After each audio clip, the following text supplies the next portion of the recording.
darling, it's been a long, long racing season. Little darling, it's time to rest and find a home. Here comes the hounds, didn't you know? Here comes the hounds, and I say it's for life.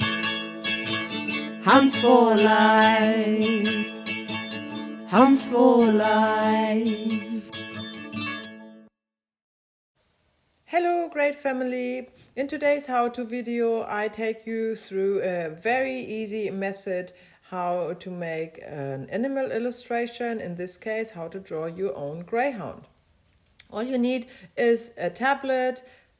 I use the iPad Pro or an Android tablet with a pen and an app which is Procreate in my case.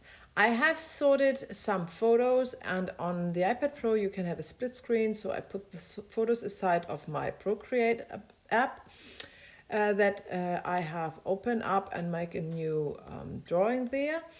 I use Harry, beautiful Harry, as today's model because he's featured in the owner's interview, and I thought it would be lovely to have him drawn today. So as you can see, I used a layer in my Procreate app and a pencil tool to do some outlines of Harry's head.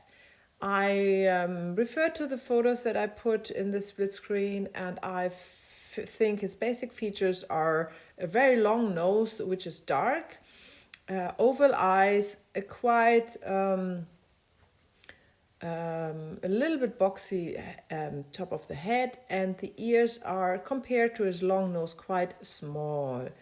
So these are the basic features, and if you draw an animal illustration, it has by no means be accurate in any way. It is an illustration, and it should just depict the way you see the animal, in this case your greyhound, and it comes from the heart really, and you put what you feel there onto either the canvas or, in our case, in a digital format onto your tablet.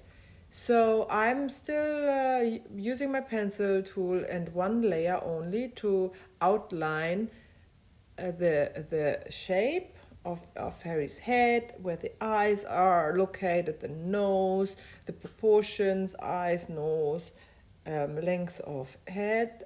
And now I rescale it a little bit with my selection tool, because I do want to add a bit of a neck to this drawing, because we love the long necks of our greyhounds, and they should be featured as well, I think, in this one. So far, I'm thinking the head is a little bit more boxy, so my lines are trying to resemble that, and the ears are a little bit more pointy.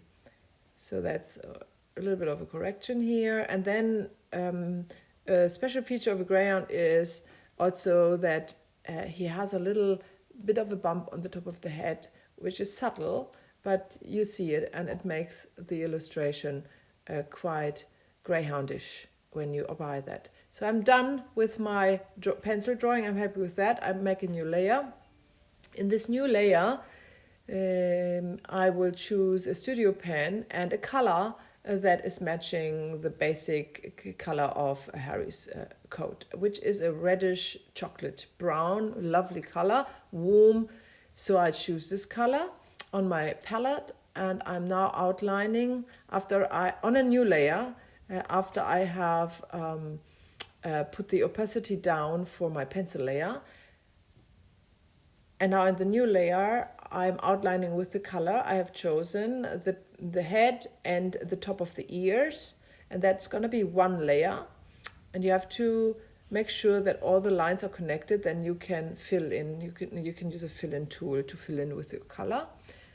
And don't worry about the shape. That is, as you can see, the lines are not quite straight. That's all good. We can all fix it later if we want to. But remember, it's an animal illustration. This doesn't need to be perfect. And then I choose a new layer for the neck, because it is in the dark, in the shadow, and we want to to picture that. And as you can see, you have to put the top layer on top and the bottom layer on bottom, so the neck has to go back behind the head. And the same layer, because it's the same color, the same shadow, is the shadow or the lower part of the ears that needs some outlines here and some fill-ins with a slightly darker color that you choose on your color palette.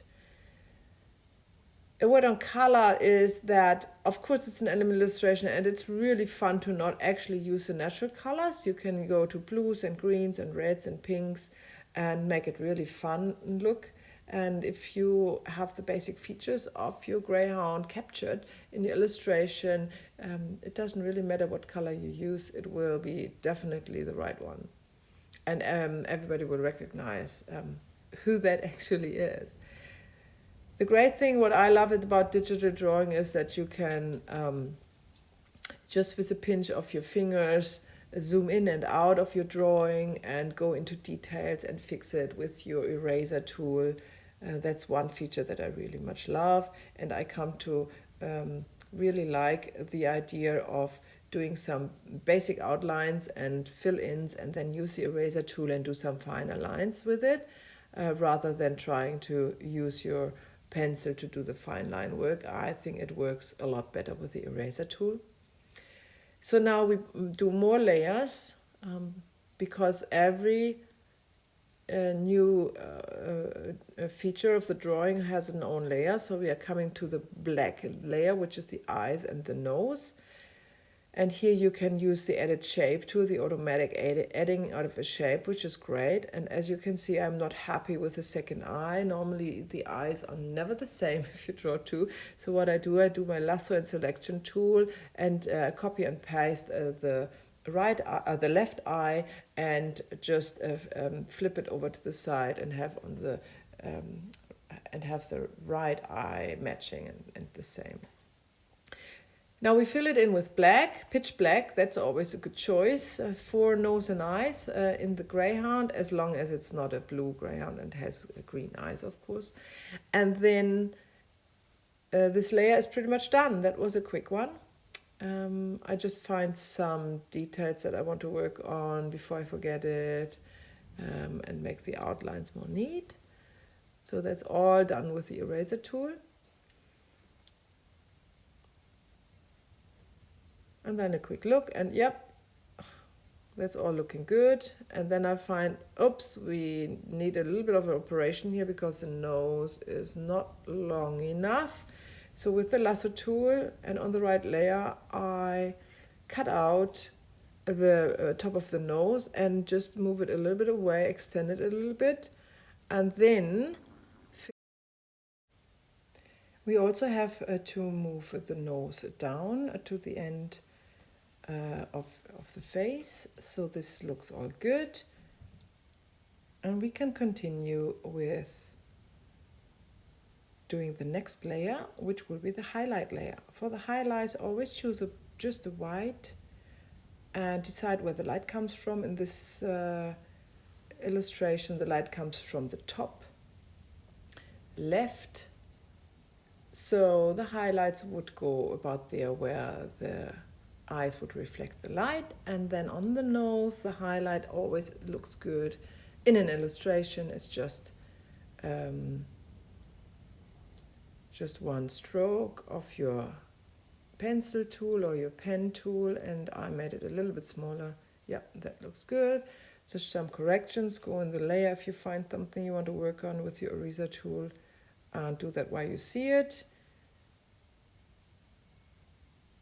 And then, yep, we are getting there. Starting to look like a greyhound. I just checked by taking the neck layer out if the nose sits right, and it was. And then at the top of the head becomes a bit of a better shaping. And then the next part, what's not following, is the fun part, because now you are getting to put all the textures in and make this illustration come to life. So what you do is you choose every layer that you have drawn on, which is the neck, the head, and the ears, and make a clipping layer on top. And this clipping layer is preventing you to draw over the outlines of the part that you have already drawn. And I choose another pencil, in this a pencil tool, which is the crayon, and put the opacity down and the size up and play around a little bit, and of course choose another color. And that's what I'm trying here now, to find a good color for the neck, which is a darker part, so it should be in the shadow. I was playing around with red. I didn't like it, so I'm going to the orange kind of palette and a darker one, and yep, that looks much better. So I'm going ahead with that. And with the clipping mask, you can just stroke over, and you don't need to worry about the outlines. It will always stay. And now we are going to the head. The head is a different color. I tried to use the same color, but I didn't like the matchy-match of the colors, so I have to find another color for the head, especially for the dark parts of the nose. And this is the fun bit. You can, because you can always redo with the tap of 2 fingers on your iPad. You can always redo in Procreate. You can redo what you have done. So it's so easy. You don't need to worry about any mistakes. You can decide all over again how to do something, which color to choose, which pencil tool. And I chose a richer brown, dark brown color for the nose, and I think that's quite lovely. And I start to darken the nose and then go all over the head, and oops, that was not in the clipping layer, so you can see it goes over the outlines. So you go back to your clipping layer when you want to put on the texture for your illustration. And the nose obviously is a lot darker, so it becomes darker with your pencil strokes. And it gives it immediately more character to your drawing.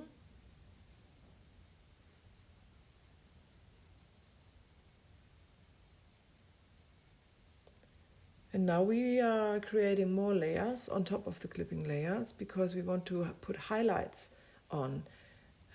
So remember where your light comes from. It comes from the top, a little bit left.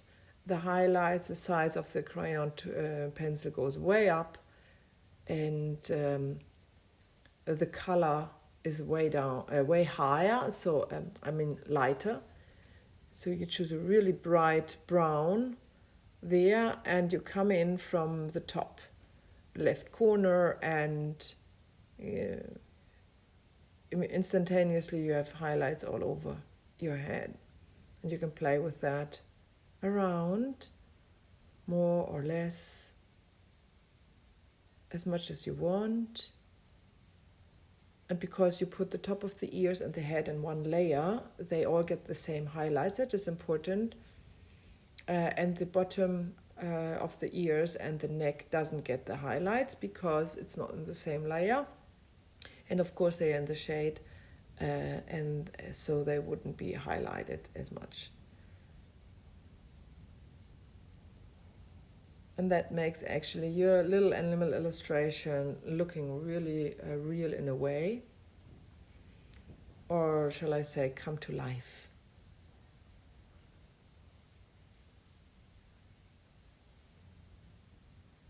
Now, as you see, we are not putting any other shadows in, because remember, it's an illustration. We don't want to go through 3D. And when you think we are finished, we do some very basic calligraphy strokes and write the name in with a black calligraphy pen that you find in the ink pen that you find in your drawing tools. And we can do some corrections just with the eraser tool. We can outline the downstrokes a little bit more to let it look, so it looks a lot more like hand calligraphy. And then we can also add some, and then do some final touches with your eraser tool, just make it looking nice and neat looking. And when you are done with that, you can take it every extent of perfection here, of course. If you're done with that, you can also decide if you want a background, if you want some background color, or in my case, I have chosen some background shapes and colors. That is kind of the overall theme of my Greyhound illustrations. And I start to think about it. I think I'm gonna match Harry on a new layer with the star and the bright greens. That would look just awesome on him. And here it comes. Final touch. And here's your animal illustration. Have fun, great community, and leave a comment if you like it or if you have a question.